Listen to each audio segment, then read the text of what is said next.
Good morning and welcome to Order Up, the Final Order Cutoff Show. Today we're going to be talking about the comics that are on Final Order Cutoff this Monday, July 6th.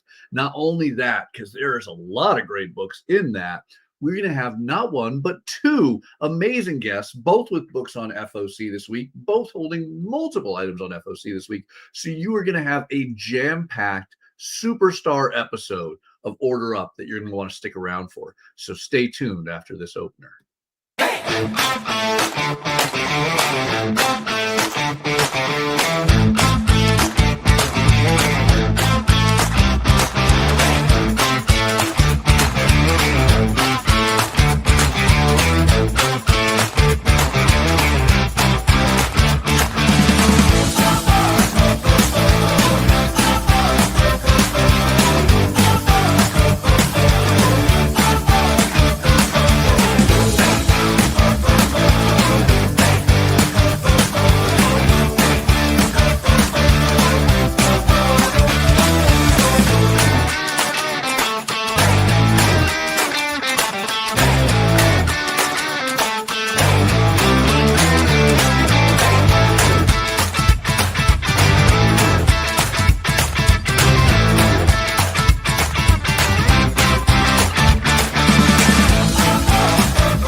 Hi everyone, I'm Mathias Lewis, and I'm here to talk to you about FOC, or Final Order Cutoff.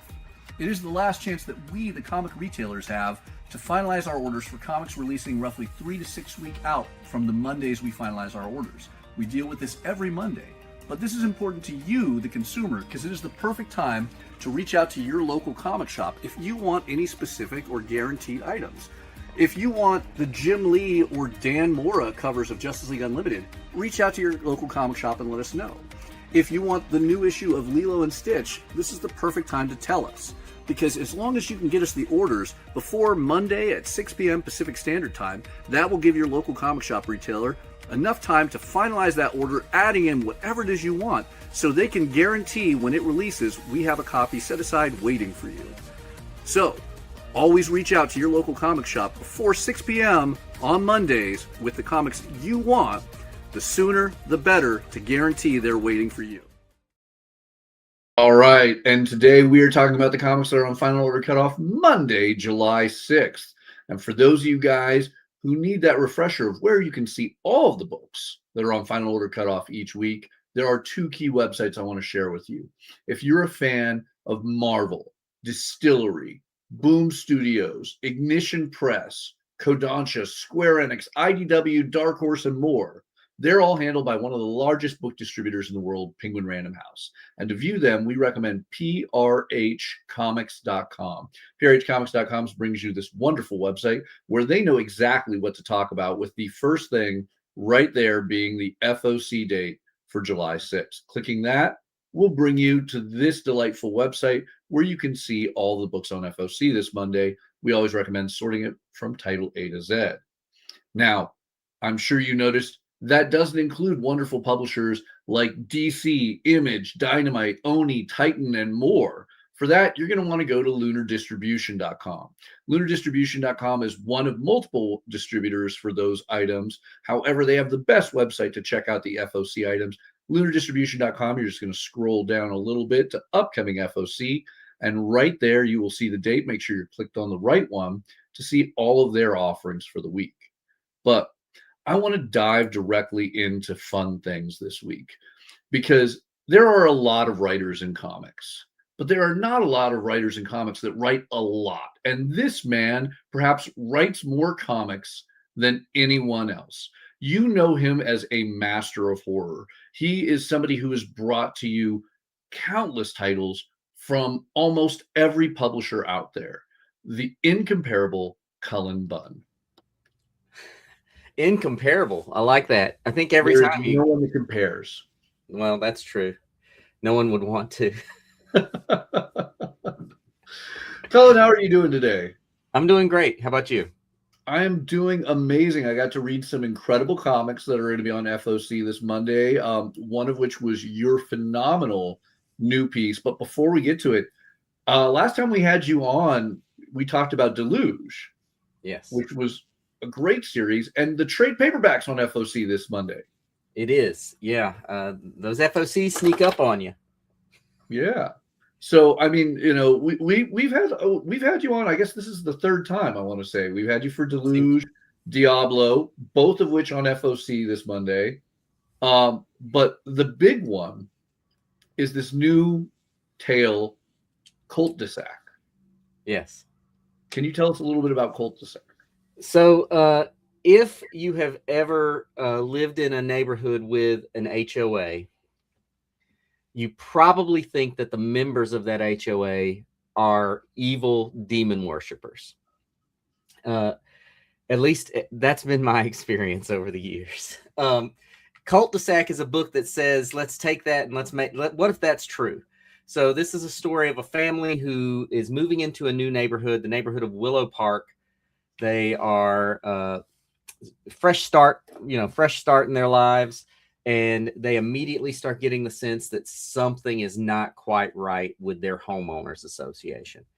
And from there, it gets worse and worse and much more horribly worse for this family as they discover that their homeowners association is, in fact, a demon worshiping cult. I mean, I love it because right from the get-go, it's every experience I've ever had with an HOA. It is just that hatred of like, really? Like, we just moved in and you're instantly giving me a list of problems. But it goes further than I've ever had to experience, thankfully, with an HOA. I don't know about your life experiences with them. But. Just shy of what happens in the comics is how I feel. I worked out a lot of anger issues in this book, for sure. I really feel that's all your scripting. You know, the reason you exist in horror is just you have a lot of life. Well, I mean, it's true. I feel like, horror books help me deal with a lot of the issues I have, things that are bothering me, things that scare me, things that worry me, or just things that I just can't tolerate. And it's a healthier, writing these stories is a healthier way of dealing with those issues. Definitely. So can you tell us a little bit about this family moving into this beautiful new home? I mean, realistically, this looks like an ideal neighborhood. It is. Well, that's the way these things work. It's a beautiful neighborhood, well maintained, and the family, we've got the parents are Claire and Martin. Claire is a woman who is definitely dealing with some anxiety issues and is feeling very overwhelmed with the move and this change to their lives.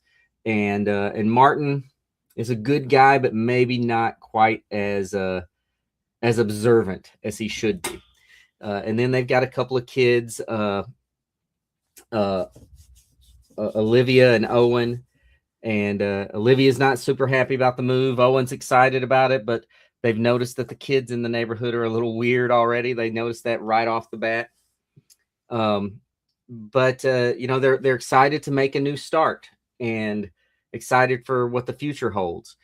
And then that just the rain comes down on their parade pretty quickly as soon as they start meeting their neighbors and meeting the members of the homeowners association. Yeah. And right now on screen, we have some of the interiors. This is beautiful artwork by Fico Ocio. Yes, it's gorgeous. Brilliant South American artist. I've loved everything he's done. So this combination of you two is phenomenal. Yeah, no, I've worked with Fico before on books, involving giant robots and, transforming cars and things like that. But I was excited to see what he would do with this book, which does, it has sort of a much more grounded feel to it. I mean, it's a neighborhood art. My hope is it's a neighborhood you've seen and maybe lived in yourself, when you're seeing it. It's the real world until it's not. But the thing that I really admire in there is, I mean, if you guys are at your local comic shop next week, you can pick up an ash can. If your local comic shop supports Ignition, they should have these incredible ash cans every time there's a new #1. And this comes out next Wednesday, so you can read the first few pages. And having just read this alone, I feel I can relate to this family. Like, they're a wonderful, ideal nuclear family. And it's very cool that one issue in, the characters, you can appreciate them, you can relate to their experiences, which is going to make the future issues so much more horrifying, I'm certain.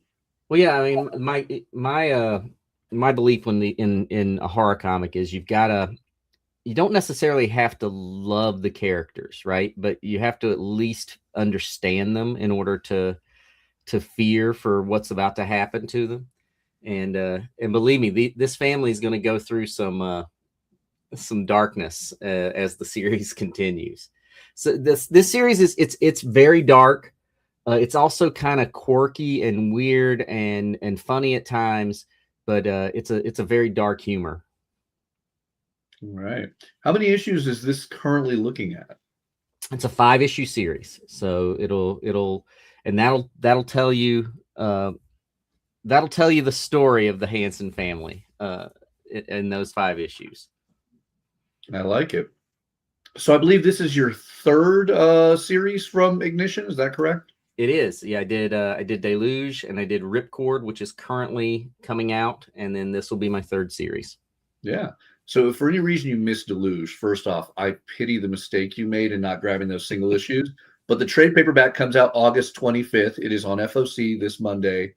And Ripcord has its epic finale hitting August 5th. So it has not yet FOC'd, but wow. Those are great. But that's not all you're doing. I mean, you were just everywhere. You have Diablo, which is also on FOC, or actually, it just FOC'd its final issue. It's in stores July 29th. Right. And one I want to talk about that just hit stands this past Wednesday. So hopefully many of you guys are either on your way to the local comic shop to pick it up or already did, was Dead Acre Black Badge. Oh, yeah. Yeah. That just, I forget about it because I feel like the book got released in sort of a weird way because the trade paperback came out and then they're starting a series based on the story as well. Oh, well, can you enlighten people? Because Dead Acre has a very big presence for prose novel fans. It does. So Dead Acre is. Yeah, Dead Acre is a supernatural Western. It's about this gunslinger who, I mean, this isn't a spoiler. He gets gunned down and he is brought back from the dead as sort of this agent of supernatural forces. And from there, he goes on many adventures dealing with everything from, zombies to werewolves to every other kind of supernatural creature that you could imagine living in the Old West. Yeah. I mean, it was an incredible first issue. I hate that I wasn't one of the people who crowdfunded it, so I didn't get a graphic novel. I'm reading this in single issues, but that first issue just came out Wednesday. It's great. So great. I don't know if you're aware, it's sold out and is going to a second printing. Oh, I did not know that. That's news to me. Yeah, very. Yeah. No, so it's based on a novel series, and the novel has a huge following. So this is just bringing it into a different audience. Some people who've read the books, maybe some people who might read them for the first time. But yeah, there's a lot of adventures in Crowley's future.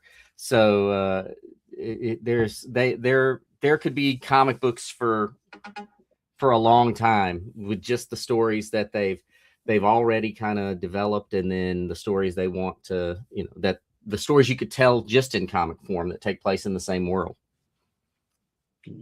Well, I mean, not only are you great at creating your own worlds, you are a master of handling others like this. You're dealing with Frank Baum's Oz with a new graphic novel. I mean, do you sleep? That's what everybody asks me. I feel like I sleep a lot.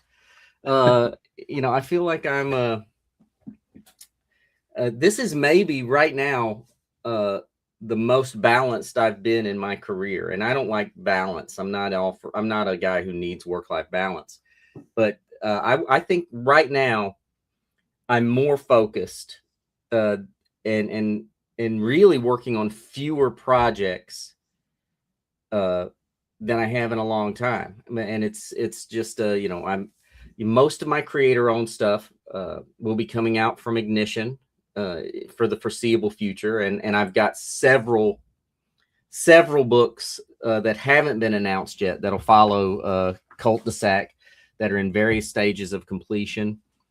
But I feel like right now there have been moments in my life where I've worked on a lot of books and maybe I wasn't sleeping, but right now I'm feeling pretty comfortable with where I am, and I don't feel like I'm overdoing.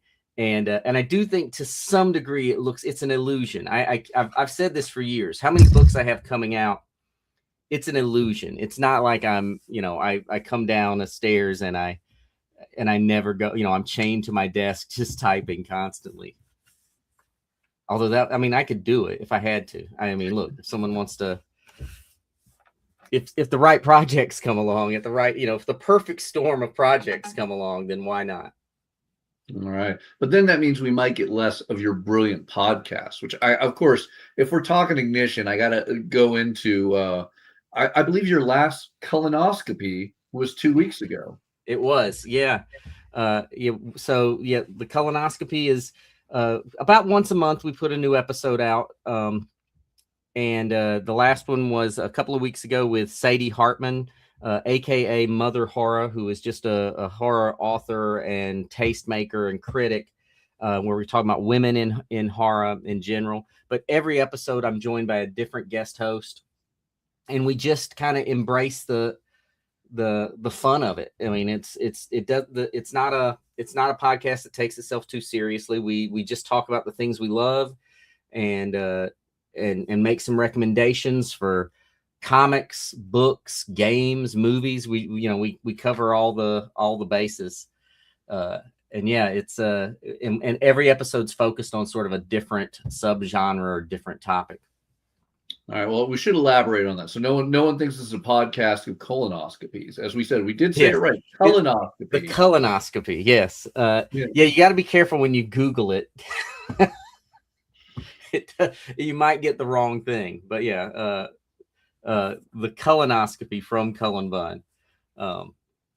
And the title really says it all. Like I said, it's not this isn't something where we take ourselves too seriously. We try to show that horror can be a really fun genre. Yeah, no, it's amazing. If you aren't watching, it's on YouTube. Do you offhand have the address or the easy way for people to access this? I think it's just I think it's the colonoscopy. Yeah. So just like Cullen's first name, you see. But my first name, that's the important part. Don't put colonoscopy because you will not like what pops up. It's a different horrific existential crisis will occur to you if you put the wrong thing in. So yes, you can also, my website's cullenbunn.com, and you can get to everything from there. My newsletter, the podcast, all that stuff. And the podcast, it's a video podcast on YouTube, and then we're on all the podcast platforms as well for an audio version. Absolutely. So not only is that a great way, and then you can sign up for the newsletter that you don't want to miss out on. But my favorite way personally to get there, if you grab any of Cullen's Ignition books, they have a QR code you can scan that goes directly into it. Yeah, Ignition does a really great job of connecting you to the rest of the world of the creators. It's awesome. Yeah. But really quick, we got to go back since we're talking Ignition, Cul-de-sac. Mm-hmm. All right. I cannot emphasize this enough. This sounds, this sounds like it could be a plain comic, like, oh, it's a family, it's an HOA. It sounds like it could be slice of life, and it is not. The covers, I think, give you the best hint of the horrors that come inside on this. But, Cullen, can I ask you, everyone that's watching right now, they're hopefully in their local comic shop just waiting to turn to their, favorite LCS employee and place an order. Can you give them the quick pitch on, Cul-de-sac? Yeah, Cul-de-sac is the story of a family who moves into a new neighborhood and quickly discovers that their HOA, who's supposed to be looking out for the neighborhood, is actually a is a cult of demon worshipers, and it turns their lives into living hell. And this is a book for sure that I tried to pack as many what the hell is happening moments into this story, and they every issue something more awful occurs to this poor family until it reaches a real boiling point towards the end. All right. So if you've already been loving Deluge or Ripcord, make sure you get your orders in for this before this Monday. The sooner the better. And of course, if for any reason you haven't read those, if you go read Cul-de-sac and you're like, my God, this writer, he's just on a whole other level. He is with everything he does. So make sure you go and get those orders in for the final issue of Ripcord and the trade paperback of Deluge. And really, if you are having a problem with your HOA, a great way to show them how awful they're being is go to your local comic shop and buy enough copies that you can just give one to every member of your HOA. You can just pass them out at the meeting to them. They'll love it. I'm pretty sure that's exactly how that would go. Yeah, they'll love it. They'll think the world of you, and they'll be better people afterwards. I will say, though, if you really hate your HOA and you're looking for ways to get vengeance on them, there might be some ideas in some of those pages too of issue number 1. All right. Well, yeah, there are some ideas in there. I think Martin rants a little bit about what he reaches his breaking point with the HOA very quickly. No, absolutely amazing. Because my instant thought was, oh, I could do that one. Yeah. Oh yeah, they're easy to do. But fun stuff. All right, Cullen, we have so much on FOC this week. I could talk to you for 6-8 hours, and I'm sure you would, like miss 20 comic scripts in that time. So really quickly, so more people can have the opportunity to track down all the incredible things you're writing and doing. Where's the best place to find you and your upcoming releases online? Oh, wait. Oh, we have to talk this. Actually, I apologize. I got to pull back. This is big news. Yes. One of my favorite stories you ever did at Boom was Bone Parish. Yeah, it's one of my favorites as well. Yeah. 12 epic issues, beautifully drawn, about the most twisted thing you could ever put in your nose. I wish that had been the little tagline up at the top. The most twisted thing you could put in your nose. But can you explain to people the story of Bone Parish and why everyone is talking about it this week specifically? Yeah, so Bone Parish is a supernatural crime story about the Winters family who lives in New Orleans, and they have developed a new drug that is just all the rage, because this drug is made from the ashes of the dead, and when you take this drug, you experience that dead person's life. So if you want to be a rock star for a few minutes, you take the ashes of a great rock star and you take this drug, and for a few moments you feel that you are that. You experience their life from their point of view. This drug's all the rage. It's growing too quickly for the Winters family to really handle it. They become drawn into sort of a feud with other cartels, and it just becomes this really ghostly, violent, twisted story of this burgeoning criminal empire.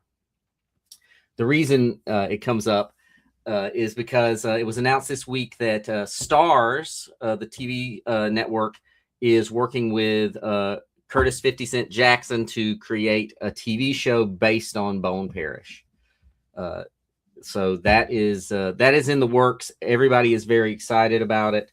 I think it's going to be something really special. Yeah, and regardless, the comic is a masterpiece. This came out back in 2018. Currently, tracking down the single issues might be a little bit difficult because of all the new news. Yes. But there are 4 ways you can get this. There are 3 trade paperbacks that break down the parts of the story at $15 each, or my personal favorite. I mean, I own all the single issues, and I had to do this back in March of last year. They put together this unbelievable complete collection we have on screen. All 12 issues, only $20. Yeah, it's a great. Yeah, so it's a great deal. It's a great way to read the series. It's the complete story. Yeah. So that's something where if you go to your local comic shop, hopefully they already have it on the shelf, but if not, you can ask the person behind the counter, hey, I need the Bone Parish complete collection. You gotta get that, the complete collection, $20, all 12 issues, and it is going to blow your mind, like many things Cullen does.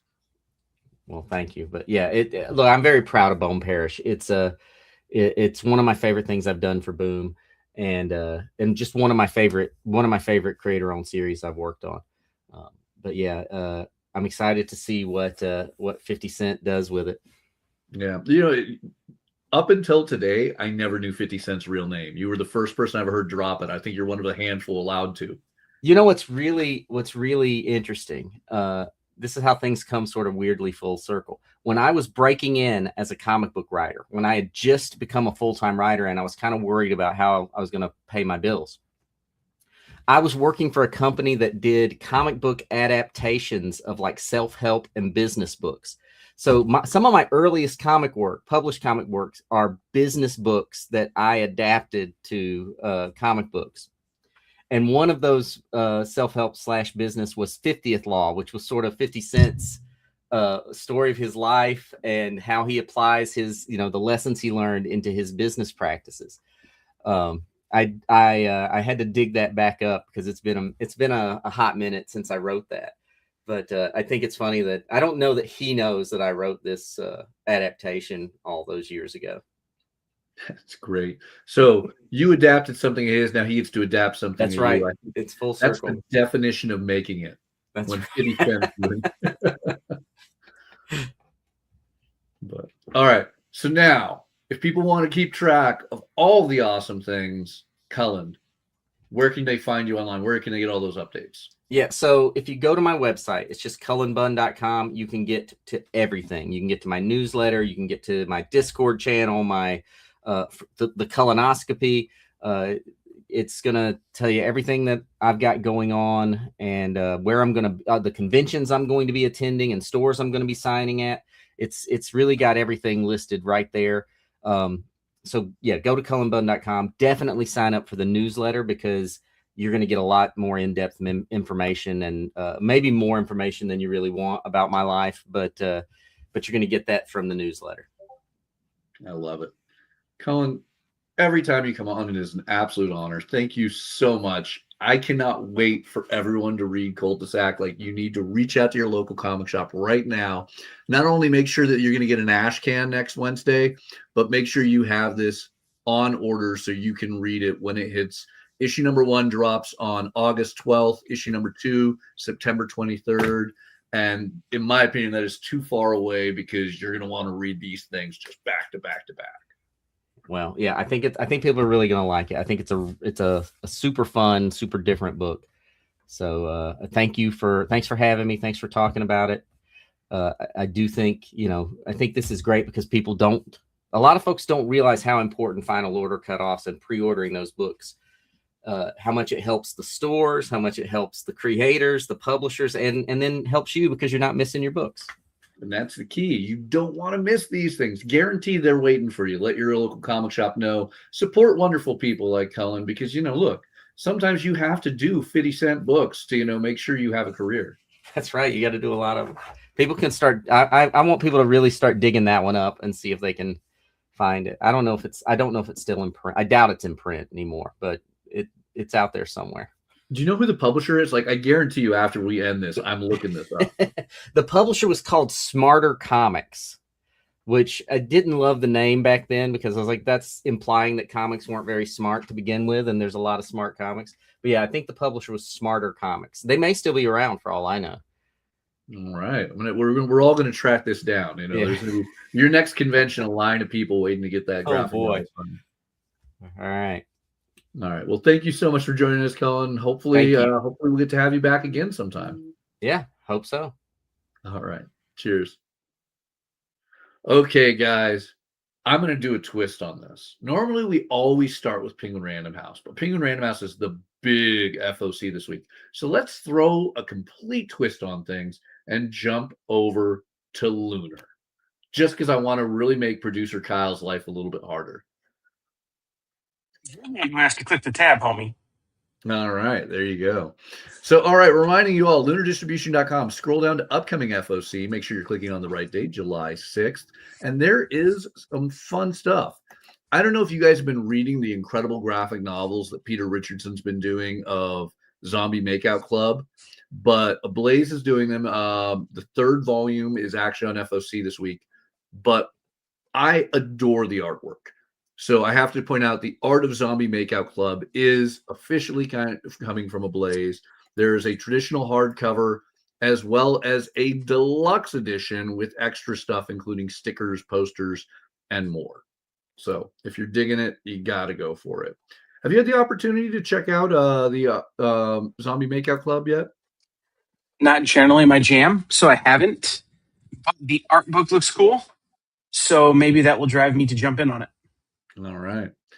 Now, something I'm particularly excited about, a brand new annual with a very unique cast of creators. Mark Waid, Mark Russell, and Tyrone Finch are bringing us the tale we all wanted. The combo of two of the world's finest dads. How this wasn't a Father's Day release, I don't know. But yes, Batman and Superman get in trouble, and the only people that can save them is Jonathan Kent and Alfred.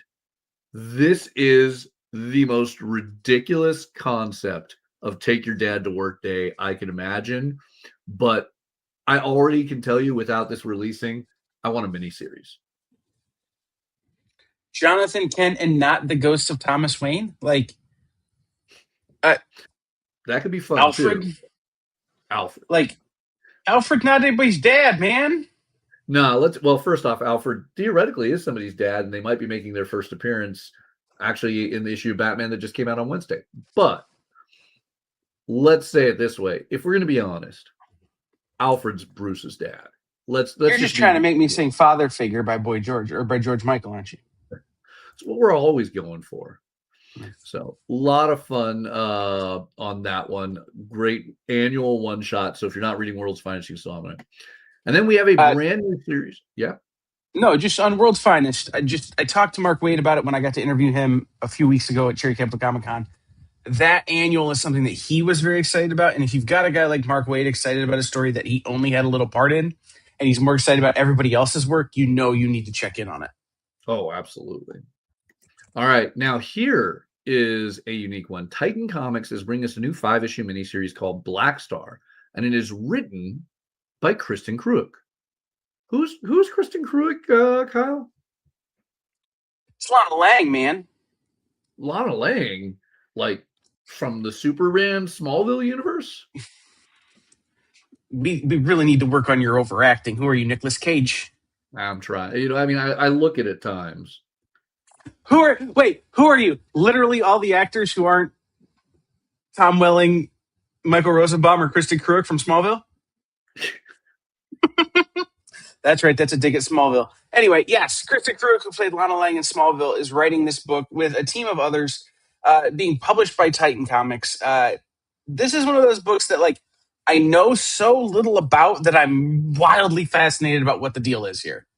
Because you would think you would hear if, again, the one from Supernatural, like the girl from Supernatural who isn't a lunatic, is making a comic book, you would think you'd hear about it. And I haven't heard anything. So I'm very excited to dig into this one. And it's got a beautiful Robert Hack cover. It's got a beautiful Allison Sampson cover. Martin Simmons, like really great people working on that book.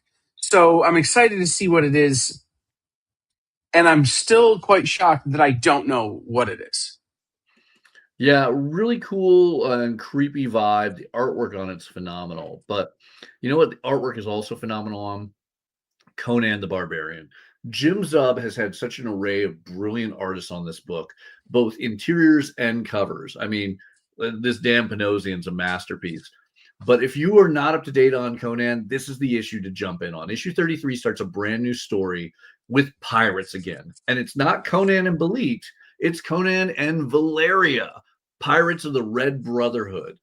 I love Conan pirate stories. It was my favorite part of the 1970s and 80s Marvel stuff.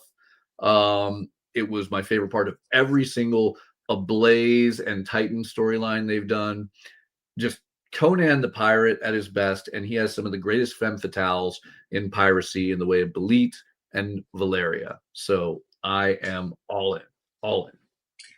Do you think, though, if it's Pirate Conan, you're saying Valeria wrong? I think it's Valeria.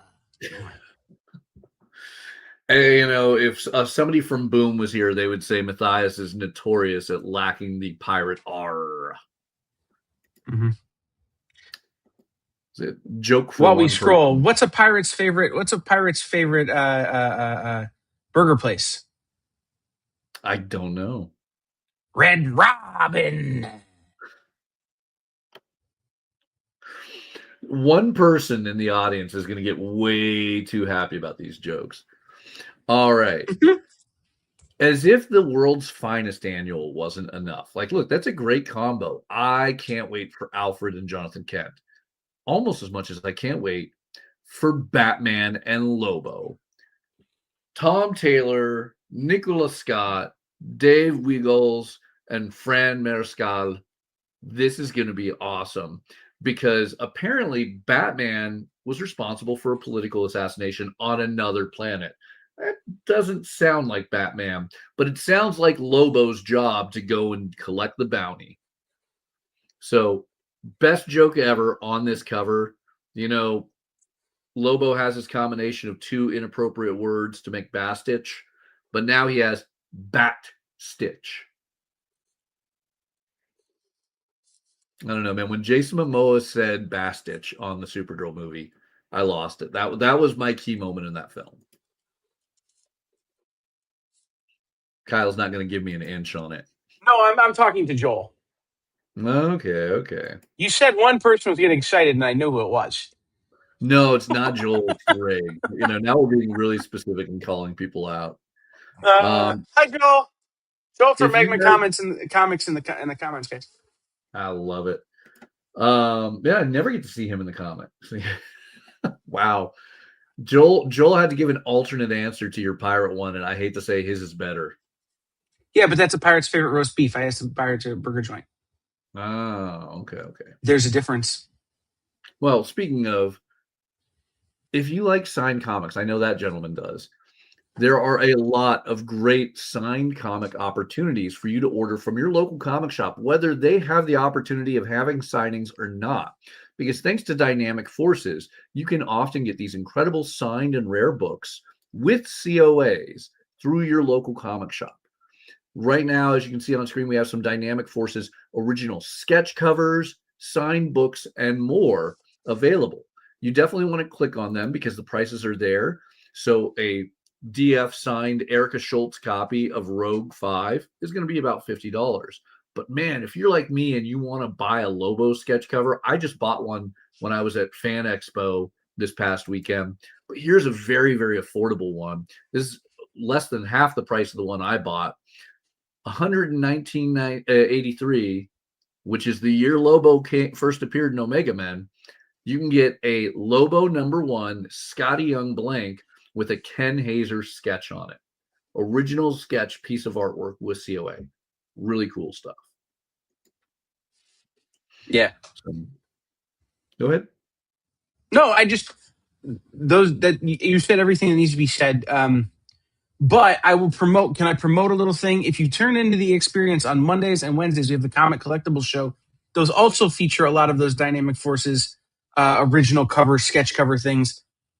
We call them CCAs around here. You can call them whatever you like, as long as you buy them. And you can order them from your local comic shop. So, that's super important. Absolutely. I mean, I can personally say I actually just picked up a commission from Mog Park, who is one of the hosts of the show. Every time I get a piece from her, I am just in awe of how amazing it is. So, The Dirt Beneath the Devil. This is a book that deserves some conversation. But to have that conversation, I think we need to wait about 20 minutes. Yeah. Which means we got to speed up on our whole lunar distribution run here. So right, I'm going to stop making bad pirate jokes just to make sure we get there on time. All right. Sorry, We Joel. talked about this when issue number 1 of the Eye Collector was on FOC, but issue number 1 is officially on stands now, and I'm so curious what everyone's take on it is. I've had the opportunity and the great honor to read the entire first 12 issues of Eye Collector, which has a second printing number 1 on FOC this week, as well as a bevy of beautiful new covers for issue number 2 on FOC this week. This book is unlike anything I have ever read. And I personally still, 12 issues in, don't know how to interpret it. But I know I had some people who had some great reactions to issue number 1 now that it's out. And I'm so curious. If you guys ever want to hit us up in the comments or shoot us a message, I'm always curious of what other people's perceptions on these amazing books are. The Eye Collector is something unique. It is horrifying. It is interesting. It is out there. It is like no other comic on stands. So if you haven't given it a shot already, go check out Eye Collector number 1 or get a second printing on order and grab number 2 if you're in love with it. Big one for you guys who are fans of cats and dogs. Stray Dogs and the Feral Cats have been teaming up over the last storyline of Feral as we reach this epic conclusion to the current story arc with Feral 25. And Tony, Trish, Tone, and the team all brought the best art and cover artists to the game with a brilliant amount of incredible covers for the end of this story arc of Feral. Now, look, Feral's not ending anytime soon, but there are some amazing covers. I'm going to tell you, this is a 1 in 50, and it is not going to be cheap. Reach out to your local comic shop to see if they qualify. But wow, that absolute Batman homage, that's going to be a hot one. All right. Are you reading Feral or any other kitty related comics? So I have a Feral rule. Are you ready?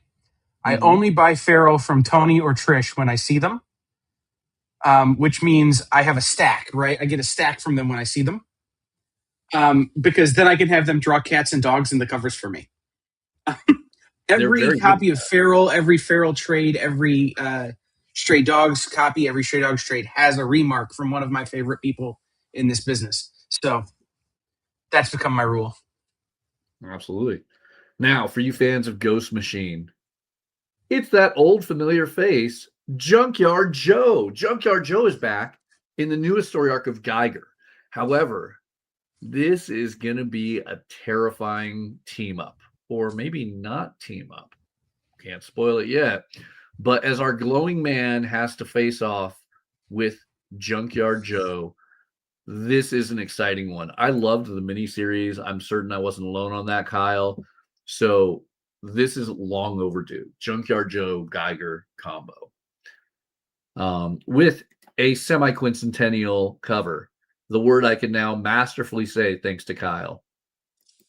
Yeah, for sure. And I just want to quickly mention, if you head over to Ghost Machine's Threadless, there are some Junkyard Joe merch on their Threadless where a portion of the proceeds go to veterans organizations that they support through Redcoat, through Geiger, through Junkyard Joe as part of their whole like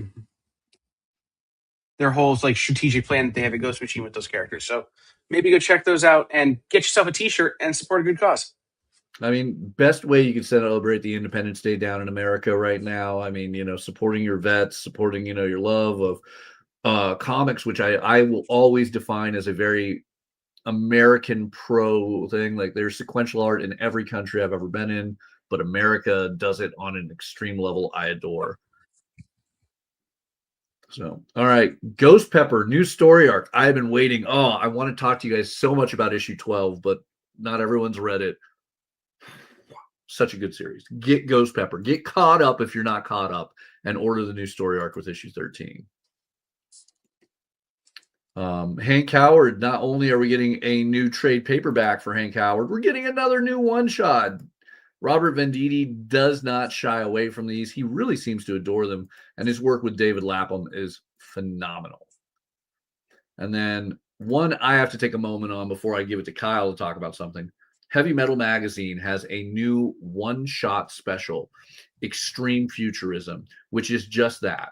This is going to be stories of sequential art, prose, and articles all about extreme futurism. And as we get to this moment of AI development and other things that are really just on the cusp of, who knows, singularity or God knows what else, this is an interesting time.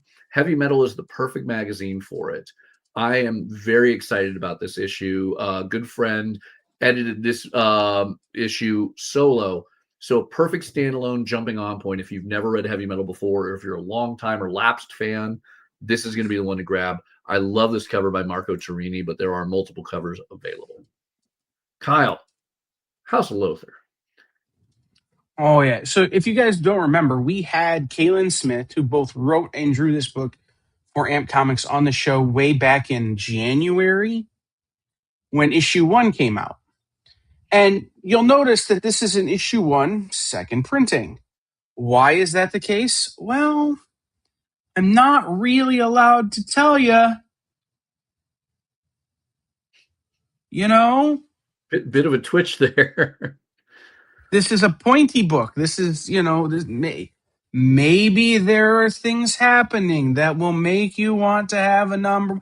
Anyway, go to your local comic shop, see if you could find a number 1 first printing from them. But if you can't, this is a great opportunity to pick up a story that is definitely something to be watching out for. Yeah. I mean, I want to point out this originally came out in January, and it was one of those ones alongside Dork that blew up and skyrocketed in value. Issue 3 came out back in March. So the idea that we're getting a second printing of number 1 some 7 months plus after the first issue is stating there's a good reason why that would happen. I wonder why that would happen. So track down your first printings if you can. Get a second printing if you haven't read it. You're not going to be disappointed. This is a phenomenal series. All right. A lot of great books on FOC at Lunar, so make sure you check out lunardistribution.com. Otherwise, you'll miss things like Jughead, Pymageddon. Tom King, yes, award-winning author Tom King teams up with legendary Archie artist Dan Parent for what is basically a 20-page pie fight. But it is a pie fight with everyone Archie. Do you have a favorite Archie character? They're probably slinging a pie in this. I'm guessing my favorite Archie character is just trying to eat as many pies as he can. But yeah, you would think that. But he also is going to have to, after the Pymageddon, eat the cheeseburger to save the universe again. So, like, the nuclear bomb blast cover, where it's just a pie at the top of a mushroom cloud, is the greatest cover of this book. Shout out to Greg Smallwood. I definitely made sure I got this one. Yeah, fun, simple one-shot. Another fun, simple one-shot we're going to be getting, Justice League Night Vision. Look, after DCKO, the Justice League had a amnesty deal. Lex Luthor and many other villains took it up and decided they're going to try and be heroes or anti-heroes, depending on how you want to word it. But that leaves a vacuum for a big villain to fight the Justice League. And this is where we're going to see the start. This will be the next big moment for you all in DC fans. Do not miss out on it. Maybe there could be a hint on one of these covers as to what the threat could be. But, look, we already have Jonathan Kent and Alfred teaming up. What could be weirder than Lex Luthor and Batman? Mad Magazine, 600 issues in. 601, we finally get, yes, new content in Mad. It has been ages. We've gotten little dribbles of it, but finally back to new content in Mad. Don't let them slip back into reprints. Go support this, because also, look at that great cover. Little Alfred E. Newmanstein. Then one of my favorite books, The Idiocracy of Sex. Money Shot is back for a new storyline from Tim Seeley and Patton Oswalt, with Garth Graham coming on for artwork. This is a 5-issue mini that is going to be their Secret Wars, absolute crisis, craziness. their hero-gasm, if you will, as the team ends up in an F-off, which I guess would be the equivalent of what a weekend at P. Diddy's was. But, I thought I was going to get a laugh out of that one. Nothing from Kyle. But I'm concerned about we have to take this off the air now. Oh, okay. Money Shot is a great series, but it is definitely a mature series. And there are a large number of mature covers, not depicted here because these are going to be what the bags look. But you can see the incredible creators who will be working on this. You're going to get Corn Howe, Luana Vecchio, Garth Graham, Flaviano Amantaro, and Suspiria, who is really getting hot right now. So awesome books. I love it. If you want mature content, that's the way to go. Murder Drones is going to be wrapping up. We're going to be getting new Pooh Bear adventures and a trade paperback for Nectar. So many manga.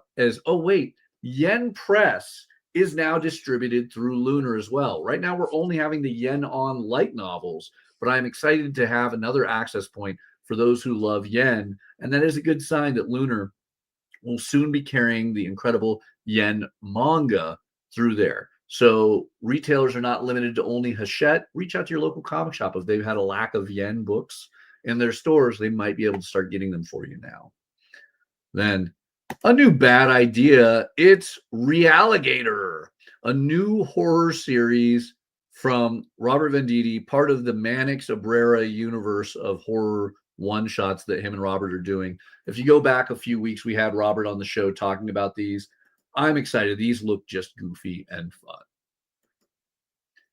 Savage Dragon is going to get Savage Dragon Jr. back with a homecoming issue and quite the naughty cover. I'm not going to oversize there, but if you know anything about Savage Dragon, those naughty covers tend to be great on the aftermarket and are also just fun reads. Much like this comedy series coming from American mythology, Sherlock Holmes. It's Sherlock Holmes' crazy cousin, and it looks like it's going to be a goofy, funny, very Fram Brothers series. All right, wrapping up Lunar, we have some Disney fun with Stitch. We have the newest of the compact Sunstone trades, getting us nearly caught up to the Incredible Sunstone. We have a Superman annual set 1,000 years in the future with the Omega champion Superman after DCKO. More supernatural fun with a bevy of beautiful covers featuring our two favorite heroes. Some absolute brilliant Thundar. The hardcover to the Eisner Award-winning Traveling to Mars by Mark Russell. Phenomenal if you haven't read it. Pricey $50 hardcover, but you can still reach out to your LCS about getting a trade paperback. And some other brilliant trades, including Volume 3 of Zombie Makeout Club. But we had to rush through it because we need to hop over to Penguin Random House. You ready to do some Penguin Random House, Kyle? Let's go there. So remember, prhcomics.com, click on the FOC, July 6th. We always recommend sorting it A to Z. And we're going to dive right in with Amazing Spider-Man 34. More continuing fun with Spidey and the, who are the people that clean everything up? I forgot their names. Damage Control. The thing I want to point out, there's a lot of crazy covers on there. We're going to get brand new day covers, obviously tying into the upcoming movie. This is still ASM because Marvel doesn't know how to do variant covers without confusing us to what book it is, whether it's a Magic cover, a Virgin Alex Ross cover, or themes like Mary Jane, which is a major theme we're going to be getting this month, and the Pixar 40th anniversary, which has a brilliant cover by Ryan Stegman. Yeah, by the way, I was talking about this with somebody earlier. Like, that's an ASM 301 homage. ASM 300, obviously, super homage. They also can't do one of these things without homaging like 9 different books that are all books they homage every week. So, make sure you pick up the one unique one, which in this case is the Mary Jane book. Anyway, Mary Jane. All right. Anyway. Biker Mice from Mars are back with a new miniseries featuring the brand new mouse. Scorch. The new mouse Scorch. Before she's appeared on anything animated, Scorch first appeared, I don't know why I was pulling my phone out, I know this, in Biker Mice from Mars number 8 with a minor cameo.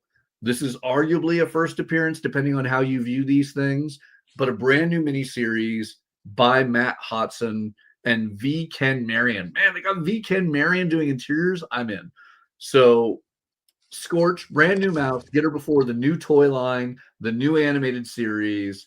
Track down that Biker Mice from Mars #8 if you haven't already. But this is going to be awesome. I know you're quite the fan, right, Kyle? I got you right in the on. Right in the on. Yep, you did. But like anything, animals doing people things. So, like, do you expect me to not like Biker Mice from Mars? All right. Another theme of variants we're seeing at Marvel this month is these cute little rubber ducky ones. So I had to point this out. While also mentioning, if you're not reading Chip Zdarsky's Captain America, you are making a mistake. Tying directly into things like Avengers Armageddon, this has Captain America and Doctor Doom hunting down a sword that can defeat Mephisto. I am in. And I'm going with the rubber ducky cover. If you're not aware of this, one of the hottest things in literature, in comics, in everything right now, is Dungeon Crawler Carl. It's Kyle's biggest obsession, and even I'm falling into it now. And if you're not selling it in your local comic shop, you are making a mistake. If you're not going to your local comic shop to support them by buying it, you're making a mistake. You can currently get through Penguin Random House the hardcovers and now the soft covers. Kyle, take it away. So if you're not pre-ordering this book, you're probably waiting.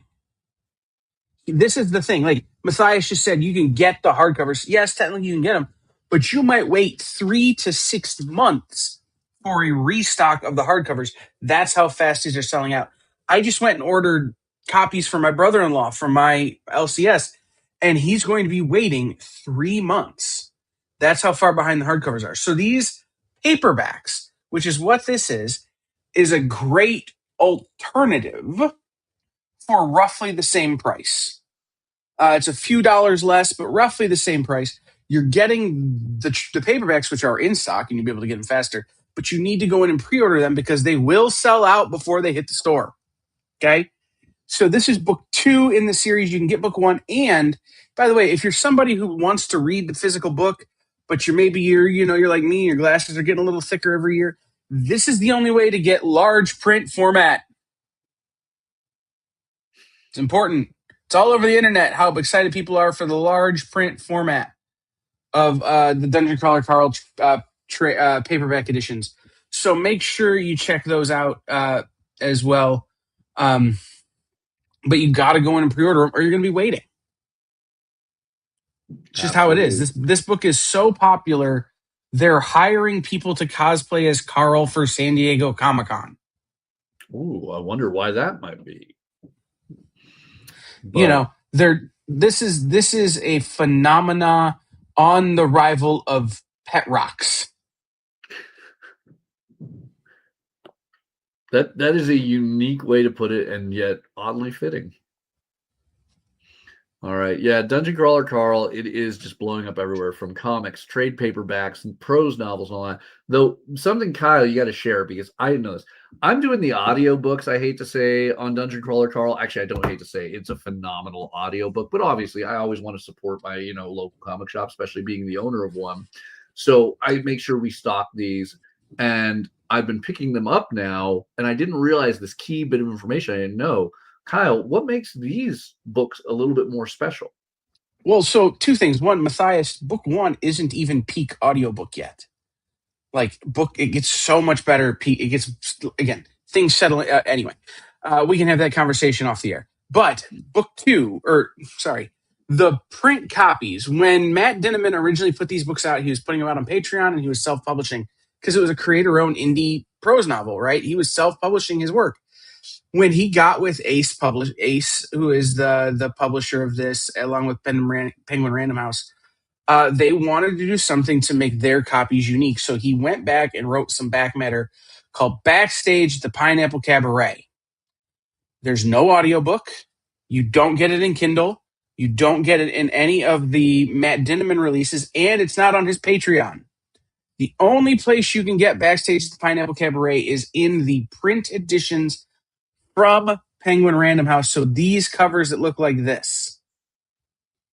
So you get unique back matter. And by the way, by the time you get to book 8, spoilers, it's important to have read that stuff, because 8 books in, maybe you should know about the other stuff that's happening other than, So it's again, it's worth jumping in, even if you've listened to the audiobook, even if you're reading it on the Patreon, even if you bought the self-published ones, pick these up so you can get the Pineapple Cabaret. There has been no announcement about an individual audiobook or a graphic novel or even a small novella of just that. None of that. It only exists here. So you got one chance. Oh, wow. Yeah, right there. Includes part 2 of the exclusive story backstage at the Pineapple Cabaret. I love it. All right. And see, this is why you watch us. We have all sorts of insider information that probably everyone else knew but me. This is why when something like this becomes part of Kyle's personality, you should never tell him that you're into it, or I will info dump on you to the point where you spend a lot of money. All right, guys. Fun new manga coming out from 7 Seas Entertainment, Cheeky Devil Cop. When a young female devil decides she needs an evil man as a subservient lackey, she decides to go to Earth and unfortunately stumbles upon the most honorable police officer in all of Japan. Can she twist him to be her evil slave, or will he just send her packing back to the brimstone beneath the waves? Awesome new fun comedy series from Masahiro Anabe. Then we obviously talked it up. Cult de Sac. Go get the ash can from your LCS next Wednesday. Get your pre-order in immediately. You're not going to want to miss out on this fun comic. Just like you're not going to want to miss out on Deluge. If you already missed out on it, get that trade paperback ordered. It is 5 phenomenal issues of waters rising in a prison with something paranormal to the twist. Then, one of the key reasons why FOC is important is now and then publishing schedules don't match up with release schedules. We are still waiting on July 15th's Nightmare Before Christmas, All Hail the Pumpkin King, issue number 1. We had the incredible Joshua Pruitt on to talk about it at FOC. I am beyond excited for this comic. But issue number 2, FOC's this Monday, a week and a half before you're going to have the opportunity to read issue number 1. Now, we can be honest. It's Nightmare. You know what to expect. You know you're going to love it. But Josh has some amazing twists in this. Obviously, the allying of Oogie Boogie and the Pumpkin King himself is going to be an interesting tale. But this is why it's important to reach out to your local comic shop and let them know that you want these things. Because not having the sales data of issue number 1, many comic shops might cut back their orders notably for issue number 2. So this is very important. Let your local comic shop know. Tokyo Pop is not renowned for doing an overprint run. Let your LCS know if you're committed to this series, or at least to issue number 2. Now, with that said, we talked about some of those amazing Cullen Bunn books earlier. We just got to reference those again. Cullen is one of the most prolific writers. Now I want to talk about one of the most prolific artists in this industry, who also doesn't stop at 1 million covers, beautiful interiors, and some of the most stunning work of his long career in comics at countless publishers. He is a writer as well, and he has a new comic on FOC this week. I want to bring on Dan Panosian. Hi, I love that intro, Mathias. Thank you. How you doing, Dan? Good. I just got back from a signing downtown in LA and took the subway home and made it over here. Awesome. So you have some of the most unbelievable covers in comics, and just one after another, sometimes multiple a week. It baffles me that you have any time to do all that, let alone do interiors and then write some brilliant books. But I mean, I have to say, everything from Slots, the Alice Forever, or the Alice After series, Last Boy, and Unkindness of Ravens, all brilliant. But this new Western you have is jaw-dropping. Can we talk about The Dirt Beneath the Devil? I'd love to. Sorry, granola bar. I'm going to die online. Sorry about that. Yeah, I love Westerns. I got a chance to do that Canary book with Snyder a while back, but I've loved Westerns since I was a kid. My middle name's Duke, so it's kind of, sealed in there somehow. But this is a fun book, and we have an amazing artist. We got some incredible like cover artists too. So everything kind of worked out very, very nicely for it. Yeah. Do you want to give anybody the pitch on what the story is behind this comic? Because, well, the horse is key. It leads people to wonder what is this comic about? Well, it's about this really nasty piece of work. This guy dies. He leaves an inheritance, but he's just a true villain in every sense of the word. He didn't come by his money in a kindly manner, but he's a lot of people have hated him through the years, and pretty much everyone who stands to inherit his fortune have some kind of a problem with him, one or another. But he's got 3 children, an ex-wife and a mistress, and then one of the children is an estranged daughter who's coming from New York, who's never been out past New York City, and she's never ridden a horse before. And one of the contingencies of this will is that everyone meets, but they all have to travel to this ranch and take the same route that he initially took when he came out to like the Wichita area. And he has a horse ready for her, and this horse is, you're looking at the Travis Cheris cover right there. The horse is terrifying, and she's immediately frightened by it. Everybody is. The horse has even unusual hooves. The hooves are cloven. Originally, the title was going to be called Cloven, but it turns out there's a Fantagraphics book called The Cloven, which is not a Western and has nothing to do with this, but we decided to change the name for this. But so yeah, along the trail, we start learning more about the horse, learning more about the people who stand to inherit this money. And of course, wouldn't you know it, when there's money at stake like that, the nasty little sides of all of them start coming out along the trail. And I think that was his intention the entire way through. So it's a interesting, fun book with a lot of great personalities, a lot of great characters, and a lot of nice twists and turns and surprises. Well, I will always say some of my favorite Western content are the ones that bring an eclectic cast of characters together. The, shifty bounty hunters, the sheriffs, and the Native Americans and all of that. And this definitely seems to draw some similarities in this, but it takes it a very different way. Were there any things that particularly helped formulate this story idea in your mind? Like most of the things are right. I have an idea, and then it's like a flood of story just kind of fills my mind. And, it's very cliche sounding. I'm sure you have a lot of writers that come on and they say the story just writes itself. But for me, that's usually how it works. So, but obviously I've been influenced by Westerns, and, a Western is only a Western because of where it takes place in the time period. A good story is going to be a good story regardless of the genre, what time period it's in.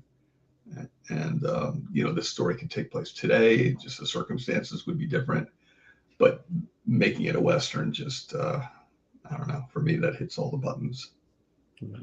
Now you have an incredible team alongside you on this. Can you talk a little bit about your interior artists?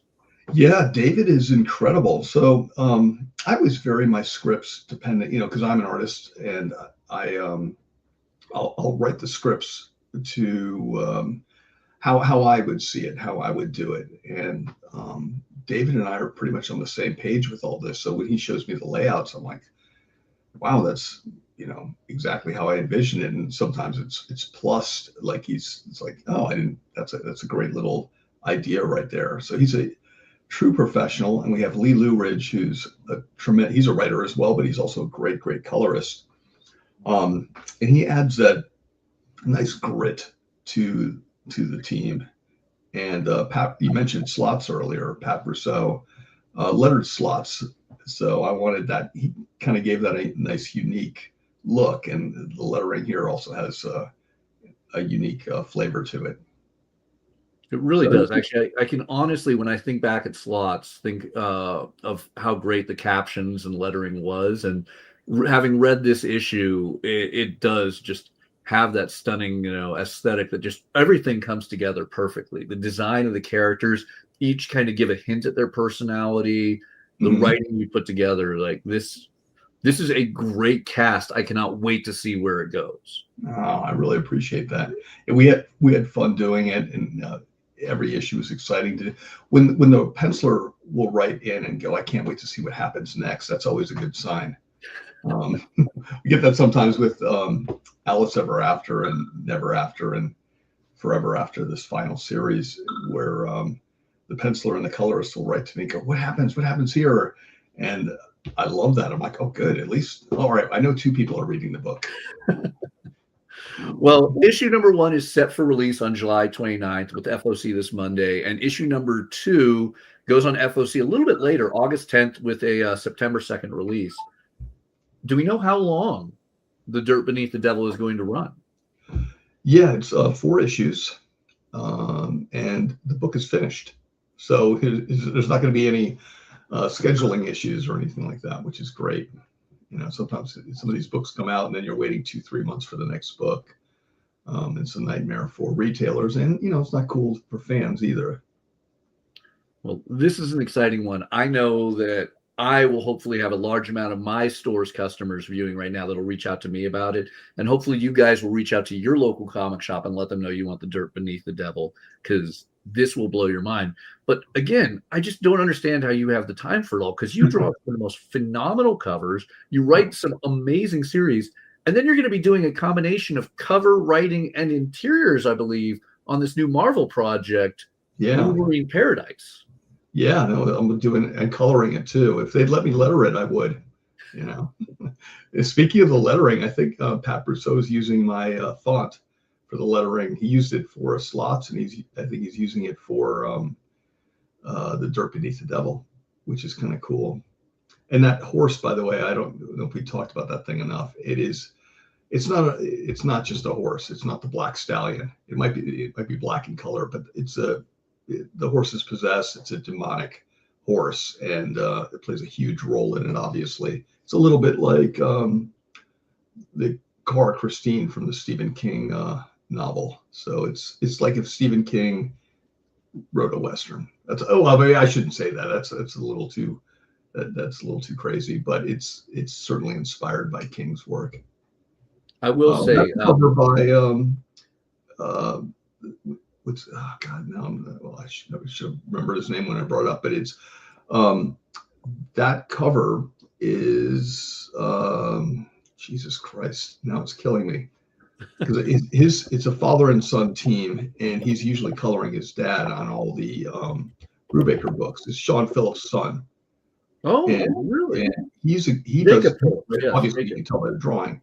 He's a tremendous artist himself, and he's done some great graphic novels. And I met him in England, and Jacob Phillips. He's a great artist in his own right, and obviously a tremendous colorist. Yeah, I will say when we get to that very first scene with the horse, it is just haunting. It is a epic, without spoiling anything, it is just this epic moment where you instantly stop the flow of your read and have to take a moment. And that's not something I think I would have ever foreseen in sequential art, where I'm like, wow, the horse stopped me. Yeah, that's great. I'm glad you felt that way. Thanks. Yeah, I love when she gets off the wagon and she's into this town. You can tell how nervous she is. She's dragging her luggage through the rain, and you don't know what she's in for, and it just keeps, she's in for a ride, basically. Oh yeah, I love our protagonist and all of our side characters. They all just have such a great personality. Actually, a moment, if we can, while we're still on Dirt Beneath the Devil, can you introduce our protagonist a little bit? I mean, you mentioned she's from New York City, but yeah, her name's June Buckley, and she's never experienced anything like this, and she's not naive. She's a New Yorker, so she's definitely has her whereabouts. She knows how to go through life, but anytime you're cast into something that you've never experienced before, there's a little bit of a learning curve, and this is a huge learning curve. she's out on the trail. They're attacked at some point in the next issue, and they haven't even got to the ranch yet. And once they get there, everybody basically wants to kill off everybody else getting there. So it's kind of survival of the fittest in a sense. And the horse doesn't make it easy for anyone. Well, and I don't believe, being the city girl that she is, she's ever had any experience with the horse, correct? Oh, no, never. So, and everybody's terrified of this horse. As soon as it's introduced, like you said, it's already unruly. It's attacking people. And, but she has a connection. There's a strange connection between her and the horse, which she doesn't quite understand. Nobody does. They're just happy that the horse eventually settles down and stops breaking people's arms. But that's the nicest that horse has ever been, is just to break someone's arm, because it changes. I don't want to give too much away, but the horse doesn't always look like that horse necessarily. And you can even see there's a little foreshadowing of that on the cover I drew, where you see like these tendrils kind of coming from the horse. It might look like hair, but I think there's some little like points in it. Like, I don't know if you can go back to that first cover I did. The all black with the close up, of course. But you can see that it almost looks like electricity kind of coming from it in a sense. But they're little tendrils. But that's just the very beginning stages of the horse manifesting into its true form. All right. Well, that Travis cover. I mean, can you just imagine how excited I was to get a cover like that from Travis? I will always say the thing I love about Travis is every comic artist I ever talk to is obsessed with Travis's artwork. Of course. Yeah, he's so cool. I'm looking at that. I'm like, wow, that's. I mean, and also, usually Travis will do it'll be like just an exceptional figure where like every artist like myself would go like, wow, he just drew a figure and it's so commanding in a sense, and it's so well executed. That's all I usually need. In this case, he's drawing a horse. He's drawing June Buckley. You see a little bit of the town. I mean, he put a lot of work into this thing. I just got it. Is that the Benjamin up at the down in the corner there? It's probably the hotel. Yeah. Yeah, that's awesome. Which is an authentic hotel. I did a lot of research, and it's everything in there, even in the distances between the places.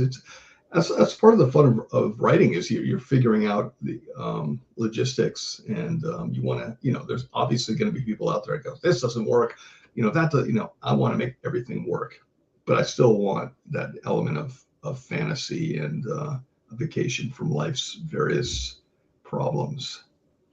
Well, so that actually times perfectly with the question I personally had, and this might intrigue our viewers.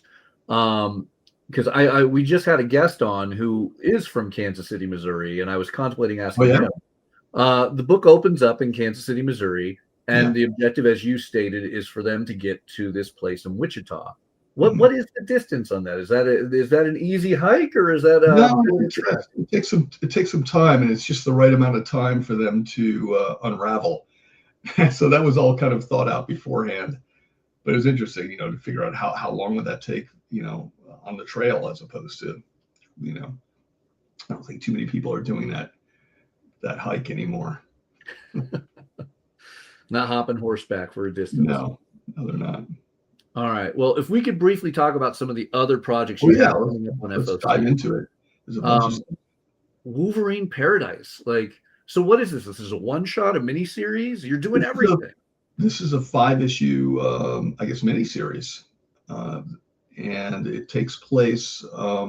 Marvel has an interesting way of dealing with time, because everything is a maximum of, I think, maybe 10 to 15 years backwards. That's as far back as you can go, really, because a character like Peter Parker, who's a huge part of the Marvel universe, is, perpetually, 25, 27 years old max.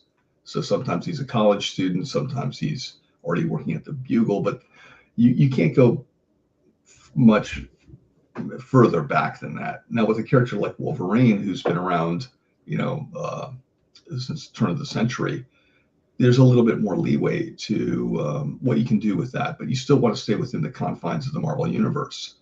So this book never has like a date on it. It never says, back in say 1979 or 1980, this took place. But immediately when you open the book and you start looking at that world, the fashion, the cars, the locations, everything, you'll know what time period it takes place in. And basically, it's the Marvel universe of the late 70s, early 80s.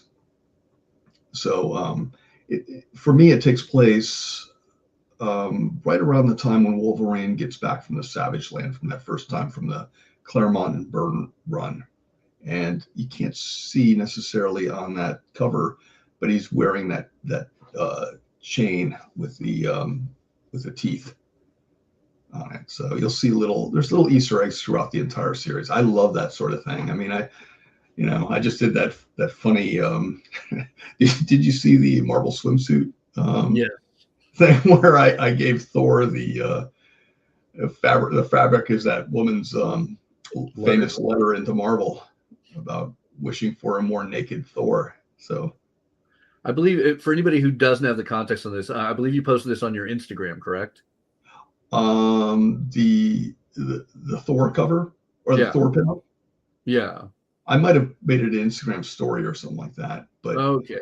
It's just starting to show up online because, I mean, that woman's letter, basically this woman wrote in this famous letter and they published it, which is even crazier, about saying Wolverine's package, as we'll call it, is the way I had drawn it. I think I was 21 when I drew this Marvel swimsuit pinup.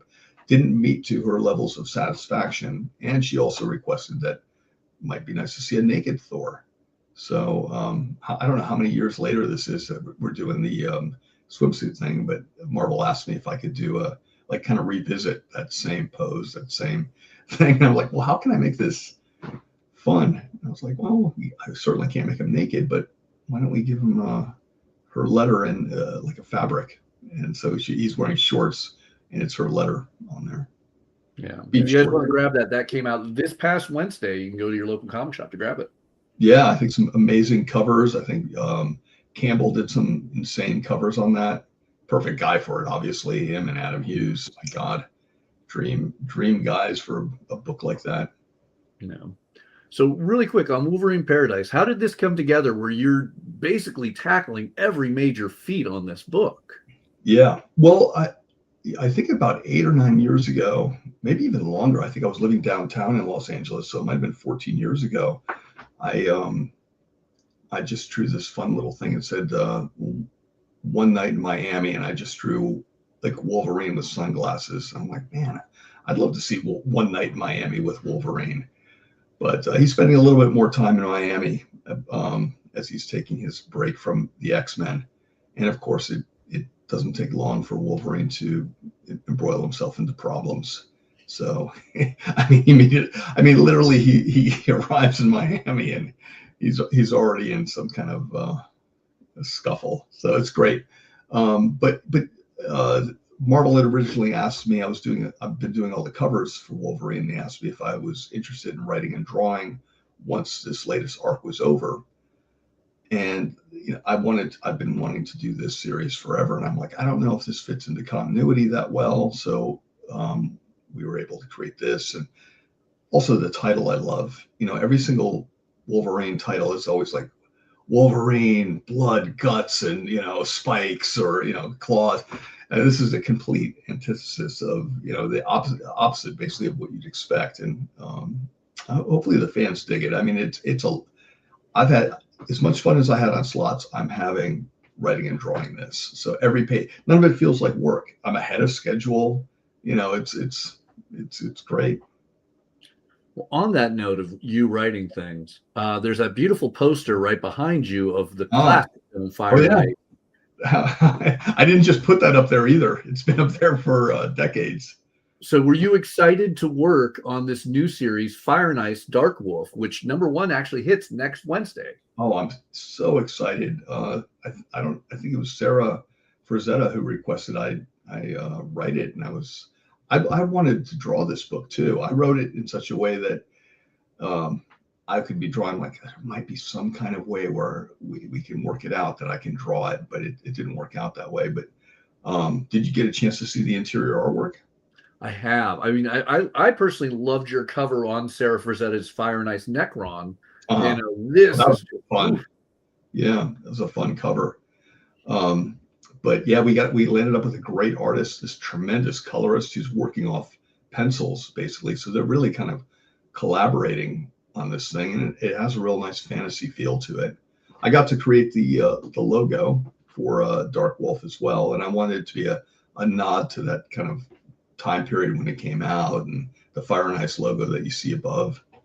All that's kind of fun. It's a very you can see that on the side of a van practically. I love it. So, can you give people the pitch on Dark Wolf so they can make sure they go into their local comic shop and pick it up on Wednesday? Of course. Yeah. So not everyone has probably seen the Fire and Ice movie, but the Dark Wolf character, there's going to be a lot of Conan comparisons, but he's a little bit more mysterious than Conan. He's not, I think Conan's, if you broke him down, his objective would be he wants to be a king one day, or it's foretold that he'll be a king. And, he's a thief, and he's pretty sullen, but Conan definitely knows how to have a good time. Dark Wolf is just a weapon of destruction. He is just pure fury and fighting. And what I wanted to create, if I'm being honest, is with this book is I love, and my son loves it too, the Invincible series on Amazon. And it's just, there's lots of gore. It's hyper violent. It's super, super aggressive. And my goal was to make this Dark Wolf series you don't have to see that movie necessarily, but definitely go out and, rent the movie or find the movie Fire and Ice, because it's a lot of fun. And for a lot of times when Dark Wolf is jumping around, that's actually Frank Frazetta, and they're rotoscoping him. Or he, in some cases, he's showing the actor hey, this is, because the guy was kind of a bit of an athlete himself. If he wasn't a, world famous, world changing painter, he would have been a professional baseball player. In fact, when I met him, of course, all I wanted to do was talk about artwork, and all he wanted to do was talk about baseball. So he's quite a character, big hero of mine, as you can tell. All the artwork in here is all Frazetta artwork. But yeah, the series is just nonstop action. If you love Conan or you love Invincible, you're going to love this book, because it hits all those buttons, as it were. I love that. I mean, I don't think that's a better pitch point we can give everyone. So for those of you waiting in between seasons on Invincible or waiting for Conan, this is a great one. Because on that note, you have a cover of Conan on FOC this Monday. That's right. That's I don't know if I think it's a special edition for the San Diego Comic-Con, right? An exclusive of some kind. The red one we have on screen is the special edition for Comic-Con. There is a white cover. Yeah, a white one I did also. Drag up on screen momentarily. Give me 1 second, and then I didn't know if they printed the white one. That's interesting. Yeah. Here we go. This is going to pop onto my screen right now. Yeah, there we go. Cool. Okay. Yeah. I turned in both covers, and usually what happens is, a retailer, or in this case, I think it was Heroic Signatures, and Heroic Signatures is a company that owns Conan. Basically, they love Conan. It's all Conan for these people. Talk about the right people to be in charge of a property. They're so excited. They eat, sleep, dream Conan nonstop. And I sent it in 2 versions, and they were able to use two versions of it. I'm sure, who knows, there might be a foil version. I think they're doing T-shirts of this as well for San Diego, if you happen to be going. But I love Conan. I love Dark Wolf, and one of the reasons I was introduced to Conan was Frazetta, to be honest. And that issue is the first Titan version of Valeria. Yes. And there she is on the cover. One of my favorites. The Leet and Valeria. It doesn't get better. Yeah, very, very fun. And I love that look in Conan's face. He's not going to take any shit there. But if we're going to talk about female protagonists, the last thing I have you here, we got to talk about your epic trilogy that is coming to a conclusion. You brought us Alice Forever After, Alice Never After, and Alice Ever After. Mm-hmm. I mean, it started in 2022. I've loved every single one of these. It's one of the series I can get my wife absolutely behind. Oh, really? I love hearing that. Can you tell us about this big epic conclusion to this long-running, brilliant Boom series you put together? Oh, thanks. Well, like I mentioned, it's the same artistic team for all the books, which is very unusual, and it's kind of a sad, bittersweet final issue cover there with the white rabbit, kind of sad too. But this series, Alice has basically the series started off Alice as a grown-up, and Alice. What I always found interesting was that if you were even a fan of like the Disney movies with Alice in Wonderland and with Peter Pan, is it was very common for parents to give the children laudanum to help kind of calm them down so they could go to sleep and not be in their hair. And laudanum is basically heroin. So, that little dog in Peter Pan is delivering in a little spoonful of basically heroin to put these kids to sleep. And interestingly enough, the trippy sort of dreams that they're having, like in Wonderland, or in the case of Peter Pan, they're off to Neverland. They're really sailing mentally because they're on drugs. And so Alice, as an adult, is kind of a recovering heroin addict, in a sense, an opium addict, as were a lot of people, back then. And in the first one, she basically gets what's the equivalent of a lobotomy. She goes into a mental ward. It's a bit of a horror story mixed with fantasy. And so you're seeing, and there's still the Wonderland characters, which everyone loves, because when she's tripping, she's in Wonderland. By this series, the final series, she has a daughter, and her daughter, it kind of turns out, can kind of transverse both worlds. It's kind of inherited through her. Who knows chemically how something like that would work? It's obviously a fantasy, but it's kind of a cool story. And Wonderland is falling apart with the absence of Alice. And so the Cheshire Cat, who's really a version of her own father, is trying desperately to pull Alice back into Wonderland to kind of save Wonderland, because without Alice, it's slowly just deteriorating and being destroyed. They're all in jeopardy. So when they realize it's too much trouble to get Alice to come back, they're like, well, you know what? Their daughter's just as good. So they try to basically kidnap her daughter. And so it's a fight to save Alice and her daughter. Yeah, absolutely amazing series. If you guys haven't taken the chance yet to dive into them, they're well worth the time. All of them through Boom Studios. You can get them through Penguin Random House as trade paperbacks, and you can get the single issues right now for Alice Forever After at your local comic shop. Thanks so much. Really quick, Dan, I got to go over these dates so everyone knows and they know how to get it. Wolverine Paradise will be FOCing August 31st with the October 14th release date, so get your orders into your LCS. Dark Wolf drops next week with issue number 1, and then we have issues number 2 in August and 3 in early September. We have Dirt Beneath the Devil FOCing this Monday with a release on July 29th and an on-sale date for issue number 2 on September 2nd. These are all unbelievable series. But if people want to know more about these series and more that you're working on, as well as your countless incredible covers and other artwork, where can they find you online?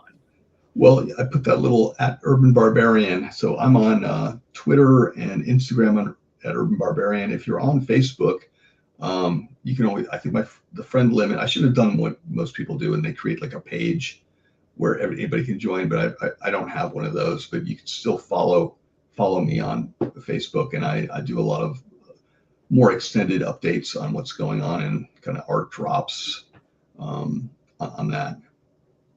So, and there's a lot of, what's fun about Facebook. I mean, all the platforms I try to interact with people as much as possible, because I mean, we're in such a grown-ups, both you and I have gray hair, but But this is a fun world to be a part of, and I'm still a huge fan of comics and the world and the conventions and just that whole sense of community. So I just think it's kind of a unique blessing to be a part of something like this.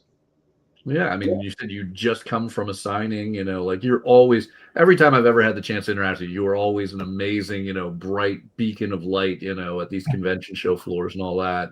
Still one of my favorite signatures, to get because of that wonderful word bubble you throw around it. Like, Thanks. like if you guys are watching, this is social media to follow, if you get the honor and opportunity, meet this guy in real life and grab all of his comics, whether it's covers, writing, interior, even beautiful logo design and lettering. You do not want to miss out on Dan's stuff. Too kind, man. Thank you, Matthias. Appreciate that. Thank you so much for joining us. Remember, follow @UrbanBarbarian on all social media that he's attached to on there. Dan, it's a pleasure and an honor. Cannot wait to read the next issue. What do you got, Kyle? Just quickly, I put it in the comments, but I want to say it to Dan himself. As someone who's in recovery, volume 1 of the Alice books was really hard because I related really, really, really strongly to your version of the character. And as it's moved forward, it's become my favorite version of Wonderland, but it has also, in a big way, sort of mirrored my own recovery journey in a great way that it's just been one of those things that I've used it as a benchmark. Like as this goes on, and checking in with myself and checking in with this story has been really important to me. So I just wanted to say thank you. I really appreciate that, Kyle. I think it's unless you've ever been a part of something like that, or even tangentially, people don't understand how difficult that can be and how important 12 steps are. The 12 steps have helped my just perspective on life immensely. It's just it kind of makes sense of everything. It's a very personal story for me too. I'm glad it touches you in that way. That's one of the nicest things I've ever heard regarding that series. Thanks, Kyle. Appreciate that. Absolutely. Well, thank you guys so much for joining us today. We have a handful of books we still got to go over on FOC. So remember, follow Dan, and you're not going to want to miss the Dirt Beneath the Devil.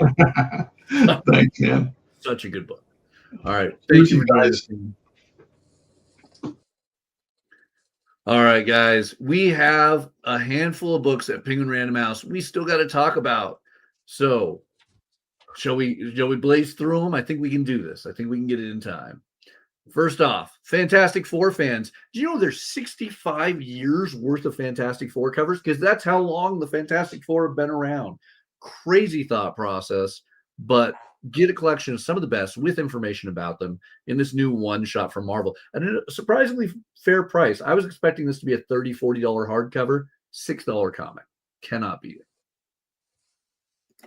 Then K-pop Demon Hunter fans, look, I know at least at my shop, everyone's ripping open card packs of this new card series. We've hit our 1-year anniversary of K-pop Demon Hunters. So a brand new little golden book deluxe edition.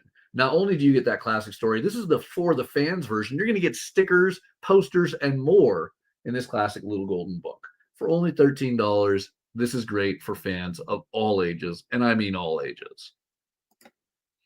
Then, for those of you who love the Hellboy universe, we're going to a different one, or a different part of it. For those of you guys who like the British Paranormal Society and others, the Witchfinder series, the Foundry is going to merge those characters together in a new piece from Chris Robertson and Mike Mignola. Simple, easily done. One cover, cannot be easier. And it just screams everything I love about the various Mignola-verse pieces. If you're a fan of H.R. Giger, this is a masterpiece of his alien artwork, including new scans and commentary from the Giger Museum. $50 hardcover from Titan Books. It is as phallic and creepy as you would imagine with H.R. Giger. Then, dealing with aliens in a different realm, Godzilla is facing a war of the worlds that he's going to call the Roar of the Worlds. It's a new Monsterpiece Theater from Kyle Baker. Yes, Kyle Baker. It's been too long since he's had a good interior on a comic, and I cannot wait on this one. I kind of want to hear Orson Welles read this book or read a Godzilla story in the way he did War of the Worlds, right? Like, he's attacking Tokyo, like in that only Orson Welles can do it. So God, could you imagine that radio show? Oh, I'd pay. that'd be incredible. All right. This has me beyond excited for a number of reasons. The Marvel Comics Indiana Jones adventures have been out of print for ages, and they were phenomenal stories. And now we're seeing the prices go up on these. People want these. We've hit our last Indiana Jones film, but that doesn't mean we have to be at the end of Indiana Jones. So Marvel is doing 2 incredible hardcover editions, collecting all of the further adventures of Indiana Jones. I have volume 1 on screen, but both volumes are on FOC this week. As you can see, volume 2 over here, filled with all these classic stories by major creators. John Byrne, Denny O'Neil, Walt Simonson, John Buscema, Howard Chaykin, you name it. This was the all-stars of the 80s and 90s in comics doing these great tales. I mean, this should be in a museum, but hopefully it will end up in your comic collection. So get both of those on FOC this week. Maybe that means we could be getting more Indiana Jones from Marvel. All right. Kyle, what is Marvel Tokon?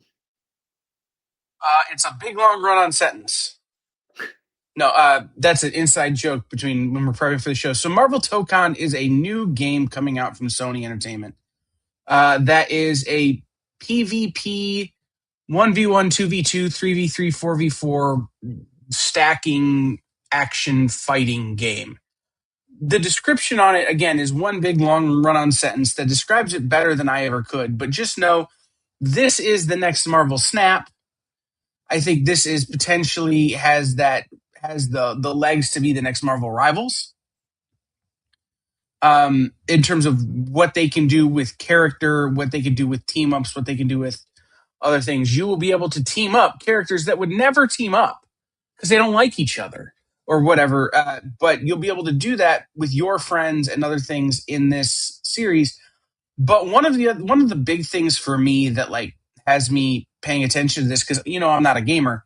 It's written by Tom Waltz. Steve Orlando. So if anyone knows how to write teams, it's the guy from the Turtles. I love it. Yeah, Steve Orlando, Scarlet Witch, Tom Waltz of Last Ronin, the main TMNT ongoing for ages, are teaming up on this new Marvel one-shot to help support the new video game, Marvel Tokon First Strike. There are a bevy of beautiful covers and ratio variants there. I got to stop saying bevy on the show. I feel I just use that to overemphasize. Maybe it's a plethora of great covers. We're going to buy you a thesaurus for Christmas, homie. But if you're interested, this is the way to get it. This should time itself actually with the release of the video game next month.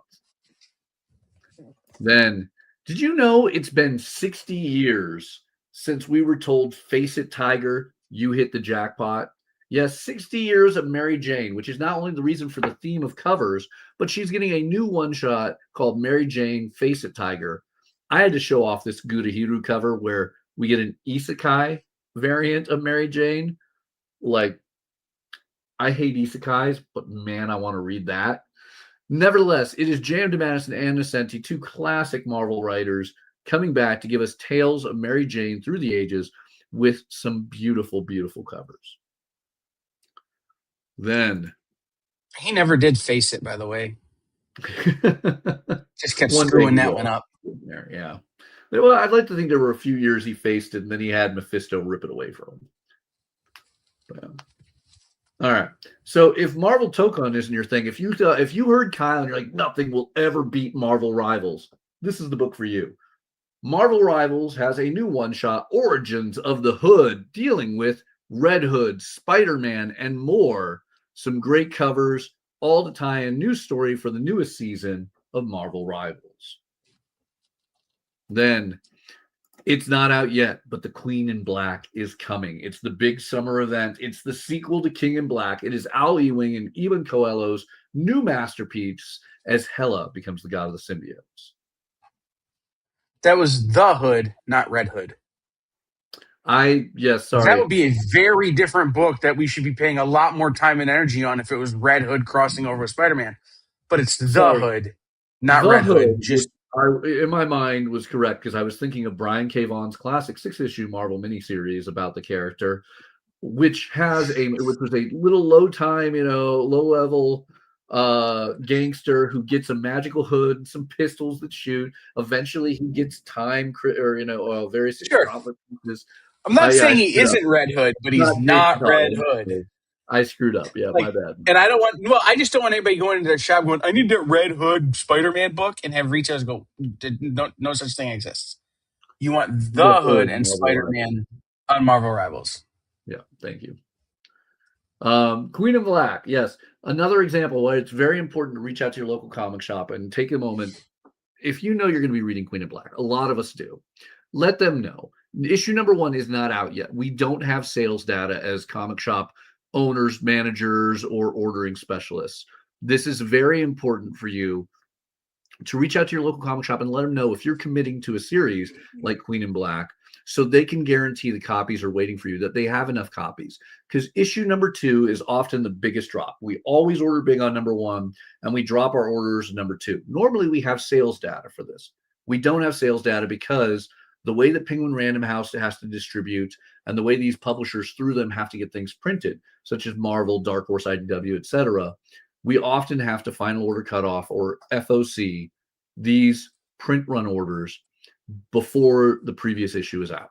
So let your local comic shop know, especially if you want one of the many, and I mean many, amazing covers available for Queen in Black, or its tie-in one-shot, Queen in Black Venom Unchained, which features Charles Soule returning to our symbiote-wielding heroes.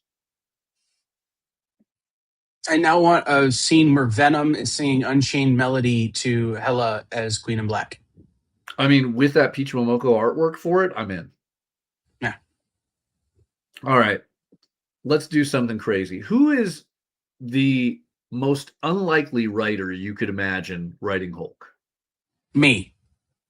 I mean, I would find that more likely than film director and comic fanatic Kevin Smith. No, he writes a lot of stuff. I don't write anything. Kevin Smith and Andy McElfresh join R.B. Silva on Spider-Man Hulk Fire and Brimstone. This is a one-shot of just craziness as we get... it's not a one-shot. It's a mini-series. It's going to be a mini-series. I caught myself on camera with this. A mini-series of team-up of Spider-Man and Hulk that is going to be action-packed with comedy. Look, would you have it any other way with Kevin Smith? No. I'm all for this. I am loving Kevin Smith's return to writing comics. Jays of Future Past is great. Cannot wait for this.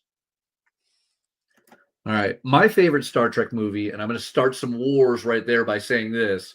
Star Trek IV, The Voyage Home, gets a collected edition of the making of the film. Because sometimes I just have to be, computer, I need this book. Another joke Kyle is going to give me a stale face for the entire time. Trying not to mute you for besmirching the name of Wrath of Khan. I love Wrath of Khan, but nothing will be better than saving whales and a bird of prey. All right. So Star Trek IV, The Voyage Home gets a making of book. This is going to be the book I got to take home over Wrath of Khan. But we got to wrap things up because Thor's hitting issue 800. It drops the Immortal and Mortal titles. We're at Thor 800, Al Ewing, Chris Condon, big oversized issue. Some really great covers available for it, many of which we don't even know what they look like right now. I want to see Elizabeth Torch drawing Mary Jane, Thor fun. There's a sword joke in there that I want to, horribly buffle out, but I realize Kyle just definitely mute me on that one. Well, I'm just going, I'm Thor! Wow. All Like right. the old Conan bit. Every one of these issues of Twilight Zone just seems to make it to the FOC show for good reason. They are all standalone, wonderful issues by brilliant creative teams. This one is one I'm excited about. The incredibly talented Charles Soule, who's done everything from Star Wars High Republic and Daredevil to Lucky Devils, 8 Billion Genies, Curse Words, countless things like Undiscovered Country, joins for her first comic ever his daughter, Rosemary Soule. Now, this will be the second thing she's written. She wrote a Star Wars children's book alongside her father, and now she's taking it to the Twilight Zone as two young sorority girls sneak their way into the basement of a fraternity on a dare. But as it's the Twilight Zone, this is going to go wrong. But as it's the Twilight Zone, it's not going to go wrong in the traditional B-movie style.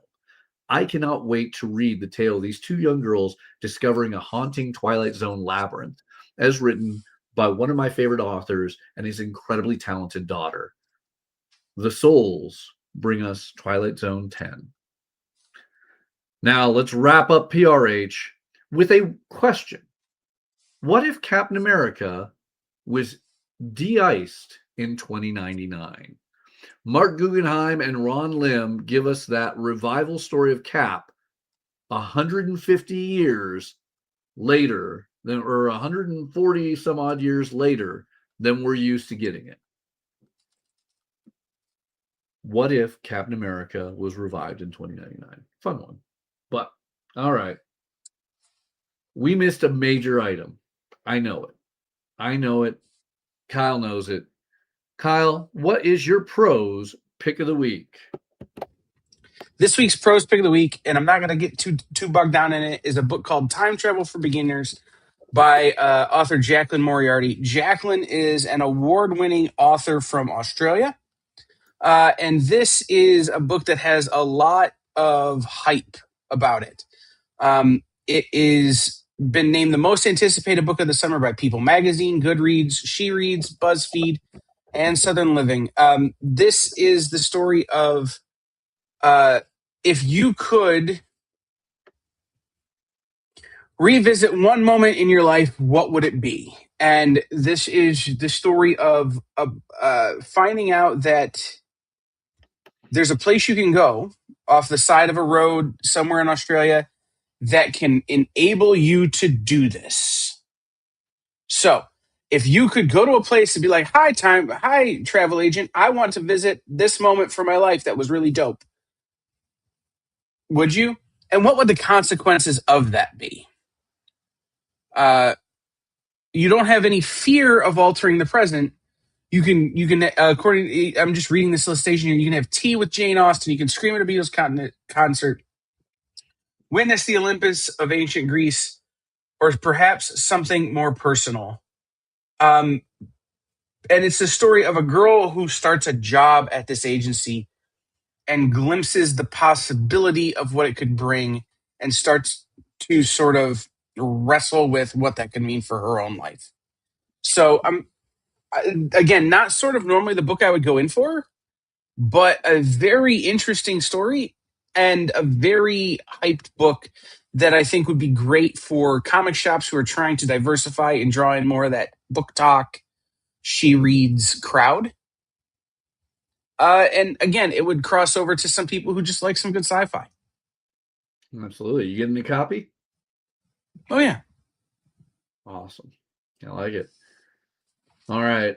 Sorry for leaving that towards the end. We had 2 interviews today, but we got to get to the top 10. We are timing for that right now. Let's take it away. So top 10 for July 6th FOC. We got to start off with the honorable mention. I have specifically the Mary Jane Face the Tiger #1 Ji Hyung Lee variant. But the theme and why this is an honorable mention is the whole Mary Jane 60th anniversary of variants. Whether it's the Lyrics Lee covers on Iron Man or Elizabeth Torch's cover we haven't even seen yet on Hulk, on Spider-Man Hulk. These are amazing. Mary Jane is an iconic female comic character, and 60 years is a big point. And I really wish we got to see more anniversaries like that for some of these characters. So this is really cool. I love that Marvel is doing a theme month on these. And this beautiful Ji-Hyun Lee cover nails it. Not to mention, and the sentient Jam to Mattis interiors. Woof. All right. Speaking of which, legendary creator on an anniversary issue, 800 issues of Thor. So, of course, you got to have Walt Simonson's masterpiece cover right there. Number 10. Number 9. We're coming up. Tomorrow is the 4th of July. It is the semi-quincentennial anniversary of America. And, well, again, sequential art exists all over the world. I'm not even in America at this particular moment in time. I think this is an honorable one to do. I love that the folks at Ghost Machine did a really cool 250th anniversary of America cover featuring our Junkyard Joe on Geiger 24. This is amazing, and I hope everyone who is watching in the States has an unbelievable Independence Day and, gets to really enjoy that. No matter where your views are on America, it has been an unbelievable 250 years so far. And in that time, we've had some amazing comics come from some brilliant American creators and publishers, distributors, and comic shops. And, we can celebrate all the other creators, publishers, comic, shops, etc. around the rest of the world every other day. But let's take that fun moment tomorrow and have a big cheer for it. Number 8, look at that Amazing Fantasy 15 homage featuring our beloved characters from Up. The only way it could be better is if there was a squirrel. Love Ryan Stegman's untraditional art on that Pixar 40th anniversary. Absolutely beautiful. Number 7, Cedric Polat doing a beautiful cover on Ghost Pepper 13. Remember, this is the start of the new storyline. And issue 12 was so crazy. Go catch up if you haven't already, and then get that cover on order. Feral, issue 25, a stunning homage to Beneath the Trees Where Nobody Sees, done by Patrick Horvath. Patrick being a good friend of Tony and the team over at Feral. I love this cover because Feral does really fit with that cover design. The bloody paw prints and all. Gotta own it. Number 5, we have the world's most unexpected team up, Alfred and Jonathan Kent. Beautiful Dan Mora cover matching that style of Batman and Superman for World's Finest Annual #1 of 2026. Then, look, Kevin Smith doing Spider-Man, Hulk, Fire and Brimstone. You knew it was going to make it in there, but throw in that edit bit of a Scotty Young cover, noting the difference between a team up and a mashup. I love it. I really just wanted to use this cover to pull out of my, pocket anytime somebody is mixing up those two concepts. Twilight Zone number 10, beautiful Sean Peacock cover. Sean's going to be doing the interiors as well. And it's going to be our first comic by Rosemary Soul. And, with her father being the talented writer that he is, writing with her, this is going to be an awesome one. But with Rosemary having a high potential for a great future in literature, I'd say this is worth grabbing. Cul-de-sac. Oh my God, it was so good. So good. Cul-de-sac. Cullen Bunn and Fico Osio have a masterpiece on their hands. You're not going to want to miss this. Obviously, that beautiful cover by Lurchi just gives you a good vibe of where it's going. But the number 1, even Dan said it, that Travis Charest piece is amazing. The Dirt Beneath the Devil is a absolutely epic start to what will undoubtedly be a brilliant series. I cannot wait for everyone to read and discuss this. This has all of the hits of every one of those big, motley crew of Western heroes or anti-heroes that we're used to.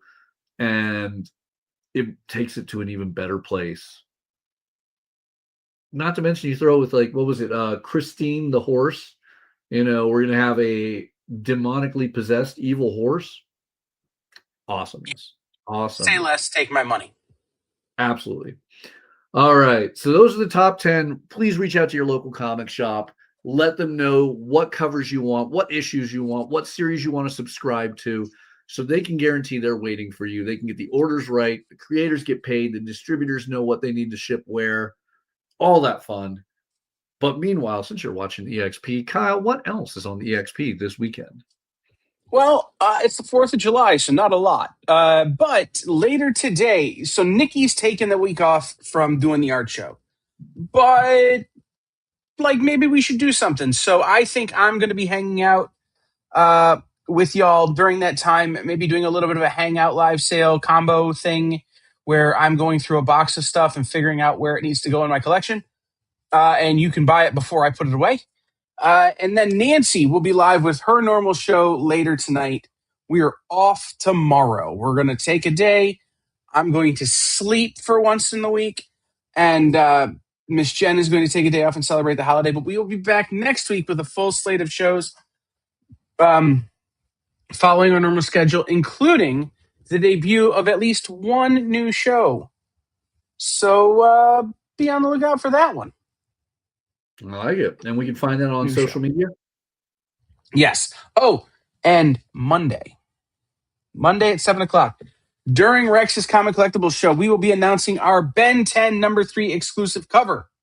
We'll be showing you the art for the first time and launching the pre-orders for that on Monday. So make sure you tune in and check that out as well. Awesome. So as always, get to your local comic shop or reach out to them with a list of everything you want so they can get that ordered for you. We'll be back next Friday with more amazing guests and more incredible comics on FOC. Thank you guys all for watching, and I hope you all in the States have an awesome Independence Day.